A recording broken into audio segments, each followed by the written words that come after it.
আসসালামু আলাইকুম দর্শক, আবারও বাংলাদেশ সুপ্রিম কোর্ট হাইকোর্ট বিভাগ ঢাকা থেকে নতুন একটি নিয়োগ বিজ্ঞপ্তি প্রকাশিত হয়েছে। এখানে বাংলাদেশের সকল জেলা পুরুষ ও নারী প্রার্থীগণ আবেদন করতে পারবেন। তো এরকম নিত্য নতুন সকল আপডেট পেতে অলওয়েজ জব আপডেট চ্যানেলটি সাবস্ক্রাইব করে পাশে থাকবেন এবং সম্পূর্ণ ভিডিওটি দেখবেন। তো চলুন বিস্তারিত দেখে নেওয়া যাক। এখানে বাংলাদেশ সুপ্রিম কোর্ট হাইকোর্ট বিভাগে নিম্নলিখিত শূন্যপদসমূহে অস্থায়ী ভিত্তিতে সরাসরি নিয়োগের মাধ্যমে পূরণের নিম্নবর্ণিত শর্তাবলী সাপেক্ষে উক্ত পদগুলোর বিপরীতে বর্ণিত যোগ্যতাসম্পন্ন জন্মসূত্রে বাংলাদেশি নাগরিকদের নিকট হতে দরখাস্ত আহ্বান করা যাচ্ছে। এখানে কর্মিক নম্বর 1 নম্বরে রয়েছে পদের নাম অফিস সহকারী, যার পদ সংখ্যা রয়েছে 35টি। এ পদের জন্য বেতন স্কেল রয়েছে 9,300 টাকা থেকে 22,490 টাকা। এ পদের জন্য শিক্ষাগত যোগ্যতা প্রয়োজন পড়বে ন্যূনতম উচ্চ মাধ্যমিক সার্টিফিকেট অথবা সমমানের শিক্ষাগত যোগ্যতা সম্পূর্ণ এবং স্বাতলিপি ও কম্পিউটার টাইপিং ও জ্ঞান সম্পন্ন প্রার্থীদেরকে অগ্রাধিকার দেওয়া হবে। এবং এখানে রয়েছে কর্মিক নম্বর 2 রয়েছে মুদ্রাক্ষরিক তথ্য অফিস সহকারী, পদ সংখ্যা রয়েছে 6টি। এ পদের জন্য বেতন স্কেল রয়েছে 9,300 টাকা থেকে 22,490 টাকা এবং এ পদের জন্য শিক্ষাগত যোগ্যতা প্রয়োজন পড়বে ন্যূনতম উচ্চ মাধ্যমিক সার্টিফিকেট অথবা সমমানের শিক্ষাগত যোগ্যতা এবং কম্পিউটার প্রশিক্ষণ প্রাপ্ত হতে হবে এবং ইংরেজি ও বাংলায় কম্পিউটার টাইপিংয়ে কর্মদক্ষতা প্রতি মিনিটে সর্বনিম্ন যথাক্রমে 20 ও 20 শব্দের গতিসম্পন্ন হতে হবে। এবং এখানে রয়েছে কর্মিক নম্বর 3 রয়েছে ড্রাইভার, যার পদ সংখ্যা রয়েছে 2টি। এ পদের জন্য বেতন স্কেল রয়েছে 9,300 টাকা থেকে 22,490 টাকা এবং এ পদের জন্য শিক্ষাগত যোগ্যতা প্রয়োজন পড়বে ন্যূনতম 8ম শ্রেণী বা জিএসসি পাস হলেই আবেদন করা যাবে। এখানে কর্মিক নম্বর 4 রয়েছে সুইপার বা পরিচ্ছন্নতা কর্মী এবং এ পদের জন্য পদ সংখ্যা রয়েছে 5টি।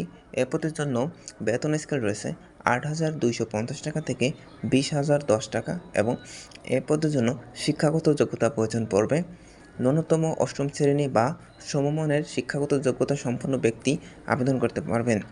তো এখানে দরখাস্ত দাখিলের সর্বশেষ তারিখে 17 তারিখ 12 মাস 2024 খ্রিস্টাব্দ প্রার্থীর বয়সসীমা 18 থেকে 32 বছর হতে হবে। তবে বয়স প্রমাণের ক্ষেত্রে অ্যাফিডেভিট গ্রহণযোগ্য হবে না এবং সরকারি, আধা সরকারি ও স্বায়ত্তশাসিত প্রতিষ্ঠানে কর্মরত প্রার্থীকে অবশ্যই যথাযথ কর্তৃপক্ষের সম্মানিত মাধ্যমে আবেদন করতে হবে এবং সংক্রান্ত অনুমতিপত্র মৌখিক পরীক্ষার সময় প্রদর্শন করতে হবে। এবং যে সকল প্রার্থী পরীক্ষায় অংশগ্রহণে ইচ্ছুক তারা http://supermicount.teletalk.com.bd এই ওয়েবসাইটে আবেদনপত্র পূরণ ও দাখিল করতে পারবেন।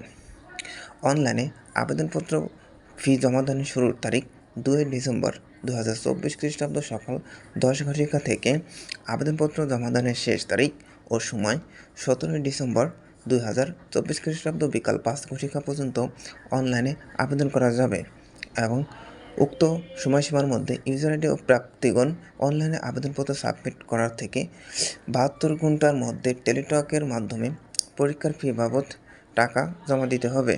এখানে অনলাইনে আবেদনপত্র প্রার্থীর ছবি দৈর্ঘ্য 300 গুণ প্রস্থ 300 পিক্সেল এবং স্বাক্ষর দৈর্ঘ্য 300 গুণ প্রস্থ 80 পিক্সেল স্ক্যান করে নির্ধারিত স্থানে আপলোড করতে হবে এবং আবেদন করার পর অ্যাপ্লিকেশন কপিতে একটি ইউজার আইডি নম্বর দেওয়া থাকবে এবং ইউজার আইডি নম্বর ব্যবহার করে প্রার্থী নিম্নোক্ত পদ্ধতিতে যে কোনো টেলিটক প্রিপেড মোবাইল নম্বর হতে 2টি SMS করে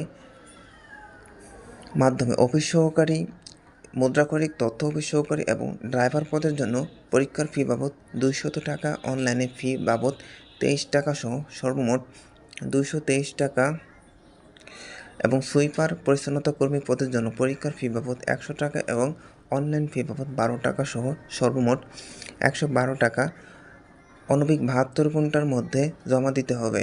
বিশেষভাবে উল্লেখ্য যে অনলাইনে আবেদনপত্রের সকল অংশ পূরণ করেও সাবমিট করা হলেও পরীক্ষার ফি নির্দিষ্ট সময়ের মধ্যে জমা না দেওয়া পর্যন্ত অনলাইনে আবেদনপত্র কোনো অবস্থাতেই গৃহীত করা হবে না। তো এই ছিল আজকে বাংলাদেশ সুপ্রিম কোর্ট হাইকোর্ট বিভাগ ঢাকা সার্কুলার সম্পর্কিত। সবাই ভালো থাকবেন, সুস্থ থাকবেন, খোদা হাফেজ।